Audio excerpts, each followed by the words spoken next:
اور جب کسی کام کا پختہ ارادہ کر لو تو اللہ پر بھروسہ رکھو، بے شک اللہ بھروسہ رکھنے والوں کو دوست رکھتا ہے۔ اگر اللہ تمہارا مددگار ہے تو تم پر کوئی غالب نہیں آ سکتا، اور اگر وہ تمہیں چھوڑ دے تو پھر کون ہے اس کے بعد تمہاری مدد کرے۔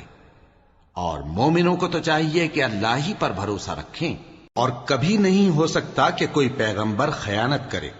اور خیانت کرنے والوں کو قیامت کے دن خیانت کی ہوئی چیز اللہ کے روبرو لا حاضر کرنی ہوگی،